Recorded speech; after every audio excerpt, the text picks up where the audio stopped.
hindi.com पर मैं हूं नीलू व्यास और एक बार आपके साथ फिर से जुड़ रही हूं आपके पसंदीदा कार्यक्रम आज का एजेंडा में, जहां पर मैं लेकर आती हूं आपके लिए दिन भर की 3 बड़ी खबरों का विश्लेषण।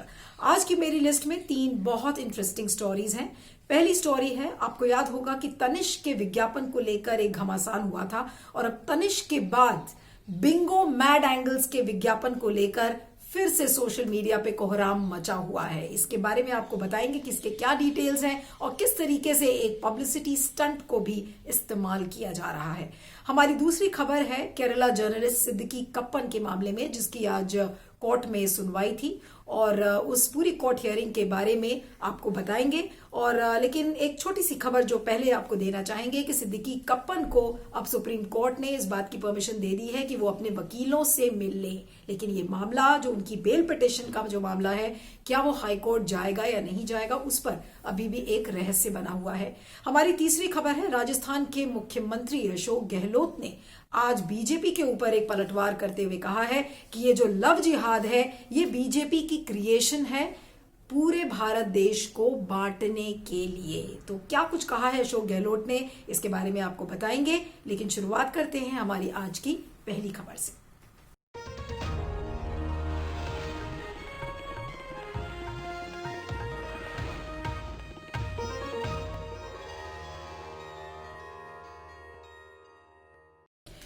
तो आइए बात करते हैं कि विज्ञापनों को लेकर आजकल सोशल मीडिया पर इतना शोर क्यों मचने लगा है। अभी हाल ही में आपने देखा था कि तनिष्क का एक विज्ञापन था जिसको इंटरनेट की ट्रोल आर्मी ने कहा कि किस तरीके से ये एडवर्टाइजमेंट लव जिहाद को प्रमोट कर रहा है और दुनिया भर की बातें कि ये हिंदूज में ऐसा नहीं होता, मुसलमानों में ऐसा नहीं होता। और कुल मिलाकर इस तरीके का उसका इम्पैक्ट हुआ कि टाटा की जो कंपनी थी तनिष्क, उसको अपना एड विड्रॉ करना पड़ा, जिसकी बहुत आलोचना भी हुई। अभी कुछ ही दिन हुए थे तनिष्क की इस कंट्रोवर्सी को और अब एक दूसरा बखेड़ा खड़ा हो गया है। ये किसका है?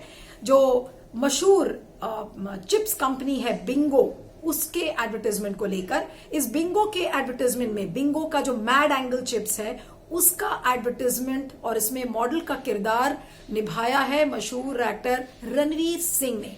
अब रणवीर सिंह, इसको पहले समझने के लिए पहले जानते हैं कि इस एडवर्टाइजमेंट में ऐसा क्या है। दिखाया जा रहा है कि Ranveer Singh mad angle chips को खा रहे हैं और वो एक परिवार के बीच की एक गैदरिंग है जिसमें उनके कुछ रिलेटिव्स आते हैं और पूछते हैं कि बेटा अब आगे क्या करोगे। तो बेटा उस सवाल का जवाब नहीं देना चाहता है, इसलिए एक लंबी चौड़ी विज्ञान की टर्मिनोलॉजी लोगों के सामने रखता है। अब रणवीर सिंह ने उस एडवर्टाइजमेंट में क्या बोला है, उन्होंने जब उनके रिश्तेदार ये पूछते हैं कि बेटा अब भविष्य में आगे क्या करोगे, तो बेटा क्या बोलता है?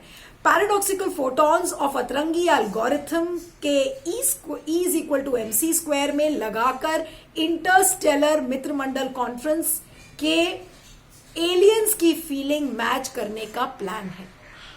अब आपको इसमें से कुछ समझ में आया उन्होंने क्या कहा? नहीं। तो परिवार वाले चुप हो जाते हैं इस एडवर्टाइजमेंट में और ये एड कहां पर खत्म होता है कि mad angle chips Ranveer Singh खाते हैं और कहते हैं कि जब आप किसी सवाल का जवाब ना दे तो सिर्फ उसका एक सोल्यूशन है कि आप मैड एंगल चिप्स खाएं। सिर्फ इतना सा ऐड है, छोटा सा ऐड। लेकिन इसके बाद जो इंटरनेट की दुनिया में यानी कि सोशल मीडिया पे और ट्विटर पे जिस तरीके का कोहराम मच गया, सुशांत सिंह राजपूत के जो फैंस थे उनका क्लब इससे बिल्कुल नाराज हो गया। क्यों? क्योंकि उनके जो फैंस हैं उनका ये कहना है कि सुशांत राजपूत ने इस तरीके के शब्द इस्तेमाल किए थे। वो अक्सर अपनी फेसबुक पोस्ट में फोटॉन्स की बात करते थे, एल्गोरिदम्स की बात करते थे, स्पेस साइंस की बात करते थे।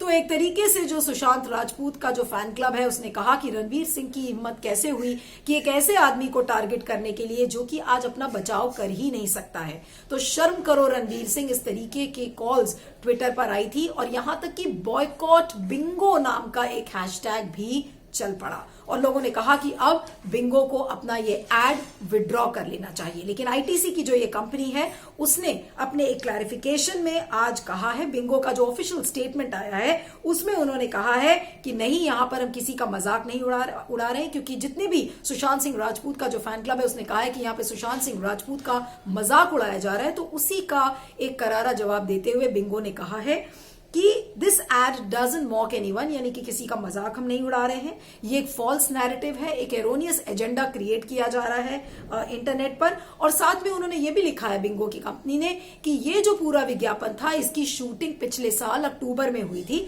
और ये 1 साल इसलिए डिले हो गया क्योंकि पैंडेमिक था, एक महामारी के चलते इस एड में डीले किया गया। और जो मैड एंगल चिप्स है, यानी कि 2 तरीकों की यहाँ पे प्रोडक्ट्स की बिंगो बात कर रहा है कि बिंगो मैड एंगल चीज नाचोस का एक उनका प्रोडक्ट है और बिंगो मैड एंगल्स पिज्जा की बात की जा रही है। तो इस एड में बिंगो मैड एंगल चिप्स जो रणवीर सिंह खा रहे हैं, तो उसके लिए ये कहा गया बिंगो ने कि इसमें डिले कोविड पैंडेमिक के चलते हुआ है।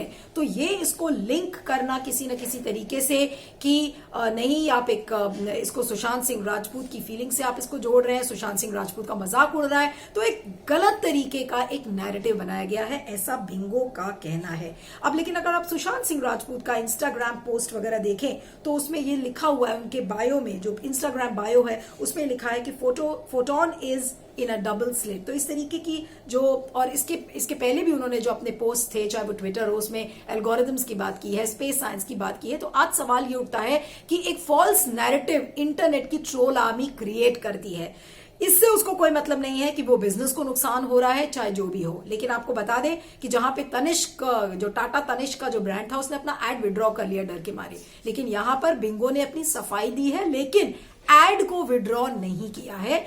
और लेकिन उन्होंने एक काम ये किया कि उन्होंने अपने लाइक्स और डिसलाइक्स को यूट्यूब पर हाइड कर दिया है, यानी कि वो ना दिखें। तो एक बहुत ही डिप्लोमेटिक तरीका है और इसकी वजह से जितने भी आज एडवर्टाइजिंग कंपनी से मैंने बात की इस एडवर्टाइजमेंट कंट्रोवर्सी को लेके, तो उनका ये कहना था कि देखिए, ये इंटरनेट ट्रोल आर्मी एक गलत तरीके का एक नैरेटिव तो जरूर क्रिएट कर रही है, लेकिन इससे ये एक नई एडवर्टाइजिंग टेक्निक भी है, क्योंकि अगर एडवर्टाइजिंग कंपनी ने इस एड को विड्रॉ नहीं किया है तो ये कहीं ना कहीं एक पब्लिसिटी स्टंट भी माना जाता है। रही बात रणवीर सिंह की, तो आपको बता दें कि कोविड के टाइम में इस समय मूवीज रिलीज नहीं हो रही है कहीं भी, सिवाय एक ऑनलाइन रिलीज के। आप देखिए, मूवीज रिलीज नहीं हो रही हैं, यानी कि जो पब्लिसिटी का मौका एक्टर्स को, प्रोड्यूसर्स को और फिल्म के डायरेक्टर्स को मिलता है वो नहीं मिल रहा है। तो इससे अच्छी और पब्लिसिटी क्या होगी कि आप एक एडवर्टाइजमेंट को क्रिएट करिए, इंटरनेट ट्रोल आर्मी आपके पीछे पड़ेगी, सोशल मीडिया पे एक नैरेटिव बनेगा और रणवीर सिंह को जिस तरीके से पब्लिसिटी मिल रही है उस तरह से बिंगो के मैड एंगल चिप्स को भी मिलेगी। तो सबकी बल्ले बल्ले है, चाहे वो चिप्स की कंपनी हो, चाहे रणवीर सिंह हो। तो आज सवाल ये उठता है कि क्या ये नया एडवर्टाइजिंग गिमिक है, जैसे कि हम कोविड में हर ऑल्टरनेटिव रेमेडी की हम बात कर रहे हैं कि कोविड है इसलिए हम ऑनलाइन मोड में आ गए हैं। तो ये एडवर्टाइजिंग कंपनीज का, फिल्म कंपनीज का, एक्टर्स का, सेलिब्रिटीज का, क्या ये एक ऑल्टरनेटिव रेमेडी है कि एक ट्रोल आर्मी के थ्रू आप एक नैरेटिव क्रिएट करिए, वो सही है या वो गलत है, उस पर जितने भी नेटिजन्स हैं वो लड़ते रहे, झगड़ते रहे, उससे मतलब नहीं है, लेकिन उनका एक मकसद है कि उन्हें पब्लिसिटी मिलना चाहिए, भले ही थ्रू अ फॉल्स नैरेटिव हो। तो ये एक एडवर्टाइजिंग गिमिक है। लेकिन दूसरी जो एक तरफ देखने वाली बात है कि ट्रोल आर्मी कितनी पावरफुल आर्मी धीरे धीरे होती जा रही है और डिजिटल मीडिया को नियंत्रित करने की बात सरकार कह रही है, लेकिन ट्रोल आर्मी कैसे नियंत्रित की जाएगी इसके बारे में अभी कुछ भी नहीं पता। हम डिजिटल मीडिया को, कंटेंट को रेगुलेट करने की बात कर रहे हैं, लेकिन जो ट्रोल आर्मी इस तरीके का एक फॉल्स नैरेटिव क्रिएट करता है, इससे आप कैसे बचेंगे। आज हम भले ही मान लें कि बिंगो के केस में ये एक एडवर्टाइजिंग गिमिक था कि रणवीर सिंह की पब्लिसिटी का मामला था, बिंगो भी चाहता था, क्योंकि अगर इतना सीरियस अगर वो इशू होता तो शायद बिंगो ने विड्रॉ कर लिया होता, लेकिन बिंगो ने ऐसा नहीं किया। तो ये एक ऑल्टरनेटिव रेमेडी है एडवर्टाइजिंग कंपनीज की, लेकिन इसके साथ साथ हमें मंथन करने की जरूरत है कि इस पावरफुल ट्रोल आर्मी की लक्ष्मण रेखा कहां पर बनेगी, किस जगह पर ट्रोल आर्मी रुकेगी, इनसे सवाल पूछे जाएंगे। और सबसे ज्यादा पावरफुल अगर इस समय कोई ट्रोल आर्मी है तो वो बीजेपी की आईटी सेल की ट्रोल आर्मी है कि आप कुछ भी बोलते हैं, जरा सा भी आपने बीजेपी या सरकार के खिलाफ या कोई ऐसा एजेंडा जो कि बीजेपी की कोर वैल्यूज में बिलीव करता है, और अगर आपने उसके खिलाफ लिख दिया तो आप देख लीजिए, ज्यादा नहीं, कर्नाटका की जो आईपीएस ऑफिसर है डी रूपा, देखिए उन्होंने फायर क्रैकर बैन पे लिखा था और किस तरीके से ट्रोल आर्मी उनके पीछे पड़ गई थी। तो आज एक जो इसका आउटलुक है देखने का वो ये है जो मैंने आपको बताया कि एक ऑल्टरनेटिव रेमेडी ऑफ पब्लिसिटी है for the advertising agencies, for the actors, for the models. लेकिन दूसरी तरफ आज हमें मंथन करने की जरूरत है इस ट्रोल आर्मी पे। इसको कौन रोकेगा, इसकी बाउंड्रीज कहां पर बनेगी, इसकी लक्ष्मण रेखा कौन ड्रॉ करेगा, शायद इसकी जरूरत है। और अगर जब तक ये नहीं हुआ तब तक आप देखते रहिएगा कि किस तरीके से ट्रोल आर्मी समाज का जो ये पूरा फैब्रिक है, जो समाज का ताना बाना है, उसे नष्ट करती रहेगी, उसे बिगाड़ती रहेगी और हम सब हेल्पलेस होकर सिर्फ देखते रहेंगे और इस तरह से डिस्कस करते रहेंगे। इस पर आपका क्या सोचना है, फीडबैक दीजिएगा। मैं आगे चलती हूँ।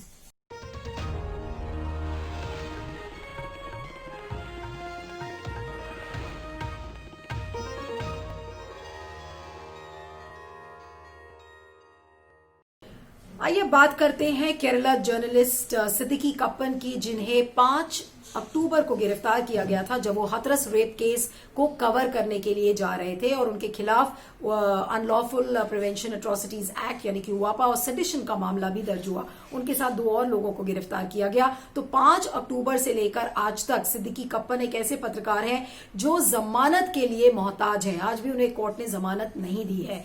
जब उन्हें मथुरा जेल में जब बंद किया गया उसके बाद उन्हें लोअर कोर्ट से भी कोई राहत नहीं मिलती हुई दिखी और उनके बार बार ये कहा जा रहा था कि न उन्हें परिवार वालों से मिलने दिया जा रहा है, न वकीलों से मिलने दिया जा रहा है। पिछली हियरिंग में भी जो कपिल सिब्बल जो वकील हैं सिद्दीकी कप्पन के, उन्होंने कहा था कि हम एफिडेविट में भी और पिटिशन में भी हम चेंजेस तभी कर सकते हैं जब हम अपने क्लाइंट से मिल सकेंगे। तो आज सुप्रीम कोर्ट ने ये कहा कि सिद्दीकी कप्पन अपने लॉयर्स से मिल सकते हैं, अपने वकालतनामा पर साइन कर सकते हैं ताकि जो उनकी जमानत की प्रक्रिया है वो उससे शुरुआत की जा सके। लेकिन अभी क्या सुप्रीम कोर्ट इसमें राहत देगा या ये मामला हाई कोर्ट में भेजेगा, इसको लेकर अभी भी कोई बातचीत नहीं हुई है। लेकिन साथ में आज यूपी पुलिस ने अपने एफिडेविट में ये लिखा है कि ये पूरा एक फॉल्स नैरेटिव क्रिएट किया गया है कि कप्पन को अपने परिवार वालों से मिलने नहीं दिया गया। अपने एफिडेविट में यूपी की सरकार ने यह भी लिखा गया है कि 3 ओकेजन्स पे यानी कि 3 मौकों पर कप्पन ने अपने परिवार वालों से बातचीत की है और उन्होंने इस बात को लेकर कोई रिक्वेस्ट नहीं रखी कि वो अपने किसी लॉयर से या अपने परिवार वालों से मिलना चाहते हैं। इस बात को यूपी की सरकार ने, यूपी गवर्नमेंट ने अपने एफिडेविट में लिखा है। साथ में यूपी पुलिस ने एक बहुत ही दुर्भाग्यपूर्ण एक कमेंट लिखा है। उन्होंने ये बोला है कि कप्पन और उनके साथ जो 2 और लोग थे उनका जो पूरा एसोसिएशन था वो कैंपस फ्रंट ऑफ इंडिया से था और वो हाथरस इसलिए जा रहे थे ताकि जात पात के आधार पर और जो कम्युनिटी है वहां पर उसमें आपसी दुश्मनी को बढ़ावा देने के लिए सिद्दीकी कप्पन और उनके जो 2 साथी थे वो जा रहे थे वहां पर। तो आपको याद होगा कि जिस तरह से हाथरस रेप केस हुआ था उसमें तमाम चीजों को लेकर बार बार सवाल उठ रहे थे कि किस तरीके से देर रात उस लड़की को जला दिया गया, उसके जो अंतिम संस्कार था उसको रात के अंधेरे में किया गया और उसको हर तरीके का एक एंगल दिया जा रहा था। तो यहाँ पर यह एंगल अब आज यूपी पुलिस ने दिया है कि सिद्दीकी कप्पन वहां पे अपने 2 साथियों के साथ कास्ट डिवाइड करने जा रहे थे और जो लॉ एंड ऑर्डर सिचुएशन है उसको कहीं ना कहीं खराब करने के लिए जा रहे थे। तो ये तो था जो एफिडेविट जो यूपी की सरकार ने दिया है और यूपी की पुलिस ने दिया है। लेकिन रही बात यह कि सिद्दीकी कप्पन कौन है? एक मामूली फ्रीलांसर जो कि एक मलयाली वेबसाइट पर एक रेगुलर कंट्रीब्यूटर है। अपने किसी न किसी आर्टिकल से, अपने किसी न किसी स्टोरी से वो कंट्रीब्यूट करते हैं। उन्हें कितना मिलता है, उनके पास कितना पैसा है, आज उसमें जाने की बात नहीं है। लेकिन आज बात पर्सनल लिबर्टी की है कि जो व्यक्तिगत स्वतंत्रता है आज उसका किस तरीके से हनन हो रहा है, खासकर पत्रकारों की अगर हम बात करें। और जब आप पत्रकार की बात करते हैं तो ऐसा हो ही नहीं सकता कि आप अर्नब गोस्वामी जो रिपब्लिक टीवी के संपादक हैं, जिस जल्दी में सुप्रीम कोर्ट ने उनको बेल दे दिया, आज बार बार ये कहा जा रहा है कि कोर्ट्स में कंसिस्टेंसी नहीं है। जब अर्नब गोस्वामी का मामला होता है तो वो हफ्ते भर जेल में रहते हैं और किसी न किसी प्रिटेक्स्ट पे सुप्रीम कोर्ट जस्टिस चंद्रचूड़ ने ये कहा था कि अगर आज हम अर्नब गोस्वामी को बेल नहीं देते तो it's going to be a travesty of justice, we would be walking on the path of destruction. तो इस तरीके की सारी बातें जस्टिस चंद्रचूड़ ने कही थी। आज वही रूल्स, वही कोर्ट आज है, वो आज दूसरे रूल्स को क्यों अप्लाई करता है जब सिद्दीकी कप्पन जैसे पत्रकारों का मामला आता है। अब अगर कप्पन की हम बात करें तो जब से वो गिरफ्तार हुए हैं 5 अगस्त से, तो वो 2 बार गुहार लगा चुके हैं सुप्रीम कोर्ट से और दोनों बार सुप्रीम कोर्ट ने ये कहा है कि आप लोअर कोर्ट में उन्होंने कहा कि आप हाई कोर्ट में जाइए। तो आर्टिकल जो आर्टिकल की बात हम बार बार करते हैं कि आर्टिकल 32 आपको ये राइट देता है कि अगर आपका पर्सनल लिबर्टी या आपका जो फंडामेंटल राइट है अगर उसका उल्लंघन हो रहा है, उसका वायलेशन हो रहा है, तो आप सुप्रीम कोर्ट जा सकते हैं। और आर्टिकल 32 एक ऐसी चीज है जिसके बारे में डॉक्टर बी आर अम्बेडकर ने कहा था कि it is the soul of the constitution और सबसे अहम आर्टिकल है अपने संविधान का। तो आज अगर हम उस आर्टिकल के तहत शीर्ष अदालत में जा रहे हैं तो एक आम आदमी जब जाता है जिसकी पर्सनल लिबर्टी, जिसका फंडामेंटल राइट, जिसके मौलिक अधिकार एट स्टेक है, तो एक उम्मीद लेकर जाता है आज सुप्रीम कोर्ट से। और आज अगर सुप्रीम कोर्ट ये कहता है कि नहीं, अब हम ये डिस्करेज कर रहे हैं आर्टिकल 32 के जो पिटिशंस है और हम चाहेंगे कि हाई कोर्ट इसमें संज्ञान ले, तो कहीं ना कहीं आज संविधान भी बदलने की कोशिश की जा रही है। लेकिन पूरा मामला आज उसी पर आकर अटक जाता है कि एक कंसिस्टेंसी आज जुडिशरी में क्यों नहीं दिख रही है। सुप्रीम कोर्ट में जब अर्नब गोस्वामी का मामला आता है तो उन्हें तुरंत बेल मिल जाती है, लेकिन बाकी पत्रकार हैं, कितने लॉयर्स और एक्टिविस्ट हैं, मैंने आपको बार बार बताया है, चाहे वो स्टैन स्वामी का मामला हो या वरावर राव का मामला हो, तो इस जितने भी एक्टिविस्ट और पत्रकार आज इतने दिनों से जूझ रहे हैं, किसी न किसी प्रिटेक्स्ट पर उन्हें जमानत नहीं दी जाती है। लेकिन जब अर्नब गोस्वामी का मामला आता है तो उन्हें तुरंत जमानत मिल जाती है। तो आज इसी को लेकर बार बार सवाल खड़े किए जा रहे हैं कि कंसिस्टेंसी आज कोर्ट्स में क्यों नहीं है। लेकिन अगर आप कोर्ट्स के मामले में कुछ बोलते हैं, उसके खिलाफ बोलते हैं, तो आपके खिलाफ क्रिमिनल कंटेम्प्ट का केस कर दिया जाता है, या आपको कंटेम्प्ट ऑफ कोर्ट के केस में कर दिया जाता है, या आपको ट्रोल आर्मी एंटी नेशनल घोषित कर देती है, जैसे कि जो stand up comedian Kunal Kamra के केस में किया है। तो आज कोर्ट्स के खिलाफ कौन बोलेगा? कोर्ट्स अपना फैसला सुना देते हैं, जजेस अपना फैसला सुना देते हैं, लेकिन जजेस या कोर्ट्स ये नहीं चाहते कि उनके ऊपर कोई भी उंगली उठाए। तो आज क्या हम जुडिशरी के ऊपर सवाल खड़े कर सकते हैं? क्या जो जुडिशरी अपने फैसले सुनाती है, अगर वो लोगों के हित में नहीं है या वो इंडिविजुअल्स की जो फंडामेंटल राइट्स हैं उनके हित में नहीं है, तो अगर कोर्ट्स अपने अंदर झांक कर नहीं देखेंगे तो लोगों के मौलिक अधिकारों का क्या होगा? सबसे बड़ा सवाल यह है। और रही बात आर्टिकल 32 की, जिसे हम कहते हैं कि it is the soul of the Indian constitution, तो आज क्या जुडिशरी अपने उस संविधान से कहीं ना कहीं भटकती दिख रही है? इस पर जरूर सोचिएगा। लेकिन फिलहाल सिद्दीकी कप्पन का जो पूरा मामला है वो एक हफ्ते टाल दिया गया है, लेकिन अब उन्हें बेल सुप्रीम कोर्ट देगा या हाई कोर्ट देगा, इसको लेकर अभी कोई फैसला नहीं है। इस पर आपका क्या फीडबैक है जरूर बताइएगा। आइए अब तीसरी खबर की ओर चलते हैं।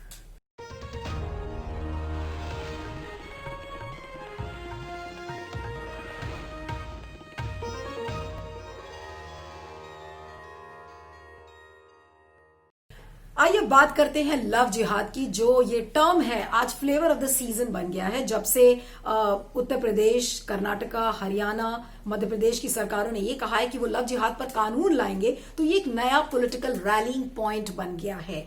और जब इन राज्यों ने कहा कि वो लव जिहाद की एक नया कानून लेकर आएंगे, उसके बाद से जमकर इस पर पॉलिटिक्स हो रही है। और आज राजस्थान के मुख्यमंत्री अशोक गहलोत की बारी थी और उन्होंने क्या कहा है? उन्होंने बीजेपी पर आरोप लगाए हैं कि आपने लव जिहाद जैसा एक टर्म है उसको मैन्युफैक्चर किया है, यानी कि एक मन घड़ंत आपने एक कॉन्सेप्ट बना लिया है। क्यों? क्योंकि आप देश को बांटना चाहते हैं कम्युनल लाइंस पर, यानी कि सांप्रदायिक आधार पर आप पूरे देश को बांटना चाहते हैं, इसलिए आप लव जिहाद के कानून की बात कर रहे हैं, ऐसा अशोक गहलोत ने कहा है। और उन्होंने ये भी साथ में कहा कि चाहे वो शादी का मामला हो, चाहे वो अलग अलग धर्मों के जो समुदाय हैं और अलग अलग धर्मों के जो लोग आपस में मेल जोल करते हैं, जैसे ईद मिलन की हम बात करें या होली मिलन की बात करें, जहां पर हिंदू और मुसलमान सब आपस में मिलते हैं, तो इस तरीके के जो इंटरफेथ यूनियंस हैं वो व्यक्तिगत स्वतंत्रता का मामला है और इसे कोई भी कानून, इसको एक कानून के दायरे में नहीं बांधा जा सकता। इस बात को लेकर अशोक गहलोत ने आज अपना रुख साफ किया है। और उनके बोलते ही बीजेपी के जो केंद्रीय मंत्री हैं गजेंद्र सिंह शेखावत, तो उन्होंने एक नसीहत दे डाली। उन्होंने कहा कि नहीं भाई, लव जिहाद तो एक ट्रैप है, एक जाल है जिसमें कि हिंदू परिवारों की लड़कियों को फंसाया जाता है, और अगर ऐसा नहीं होता तो वो अपना मेडन नेम क्यों नहीं चेंज कर लेती। तो उन्होंने इस तरीके की भी साथ में बातें की हैं। लेकिन आपको इस बीच बता दें कि जो यूपी की सरकार है उसने लॉ डिपार्टमेंट को ये कहा है कि आप जो लव जिहाद का कानून है उसको लेकर आप एक मोडालिटी बनाएं, जिसके बाद यूपी की सरकार ऑर्डिनेंस लेकर आएगी।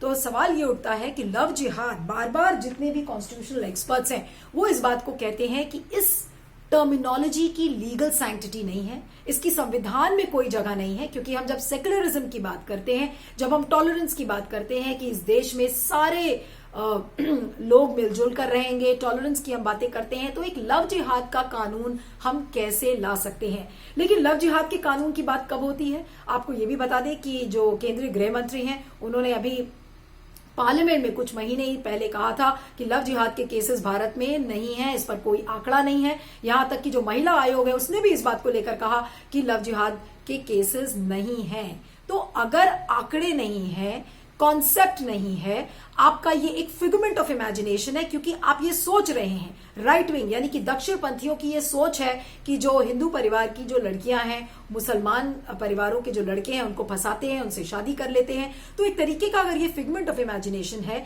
तो क्या एक ऐसे बेसिस पर आप एक ऐसा कानून लाओगे जो देश को बांटता है सांप्रदायिक आधार पर? ये कैसा कानून है? आज जितने भी लोगों से आप बात करिए, वो यही कहते हैं, जो सेक्युलर लिबरल माइंडेड जो लोग हैं, उनका ये कहना है कि ऐसे कॉन्सेप्ट अगर आप इसको देखें एज अ कॉन्सेप्ट, तो ये बहुत ही ये जो पूरा कानून है, ये एक पिछड़ेपन का इंडिकेशन है, बहुत ही रिग्रेसिव माइंडसेट नजर आता है। जहां तक महिलाओं की आजादी है, महिलाओं की जो आजादी है, उनका फ्रीडम है, कहीं ना कहीं उसका हनन है। आप महिलाओं की जो छवि है, बहुत ही मजबूर और एक छवि उनकी आप प्रोजेक्ट करते हैं इस कानून के तहत कि भाई महिला बहुत मजबूर है, मुसलमान परिवारों के जो लड़के हैं वो आते हैं, उनसे शादी करके आराम से चले जाते हैं, और अबला नारी बेचारी कुछ नहीं कह पाती। तो इसमें बहुत सारी चीजें हैं। पहली बात तो ये कि इस टर्म को लीगल सैंक्टिटी नहीं मिली है। ऐसे टर्म कि क्या मायने हैं भारत के संविधान में? क्या इसको वाकई में किसी भी कोर्ट में आज ये लॉ स्क्रूटनी टेस्ट कर पाएगा या नहीं कर पाएगा? दूसरी बात रही कि जो पेट्रियार्कल माइंडसेट है, ये कानून पूरा उसका कहीं ना कहीं एक और इंडिकेशन है। महिलाओं की आजादी जो मैंने कही, तो इन सारी चीजों को अगर आप जोड़ के देखिए, तो लव जिहाद का कॉन्सेप्ट जो कि हमने 2013 के समय जब मुजफ्फरनगर में दंगे हुए थे, उस समय के बाद से इसका प्रचलन हुआ था। उसके बाद बार बार दक्षिण पंथी जो ताकतें हैं, उन्होंने बार बार लव जिहाद का मेंशन किया है, और उनका एक ही मकसद रहा है कि इसको एक पॉलिटिकल रैलिंग पॉइंट बनाया जाए और चुनावी इसको हथकंडे की तरह अपनाया जाए, और आने वाले राज्य, चाहे वो असम हो, चाहे तमिलनाडु हो, चाहे केरला हो, चाहे यूपी हो, इन सारे राज्यों के चुनाव में, और पश्चिम बंगाल में नहीं भूलना चाहिए जहां पे 2021 में चुनाव है, तो इन सारे राज्यों में लव जिहाद का एक ऐसा मुद्दा रहेगा जिसके बारे में सिर्फ योगी आदित्यनाथ ही नहीं, प्रधानमंत्री नरेंद्र मोदी ने भी अपनी चुनावी रैलीज पिछले सालों की अगर आप उनकी उठा के देखें, तो उन्होंने लव जिहाद के बारे में बहुत सारी बातें कही हैं। तो आज कहीं ना कहीं जो बीजेपी का एजेंडा है वो उसको सूट करता है, लेकिन ऐसी सोच से समाज कैसे बचेगा, ये सबसे बड़ा सवाल है। इस पर आपका क्या सोचना है, फीडबैक जरूर दीजिएगा। और आज की एजेंडा की जो 3 खबरें थी उसमें इतना ही। मुझे आप ट्विटर पर फॉलो कर सकते हैं, मेरा ट्विटर हैंडल है @neelu317। Give us your feedback as to what you liked about this analysis. Thank you so much. आप बने रहिएगा सत्य हिंदी पर। सत्य हिंदी के और वीडियोस को देखने के लिए हमारे YouTube चैनल को सब्सक्राइब करें और सीधे नोटिफिकेशन पाने के लिए बेल आइकन दबाएं।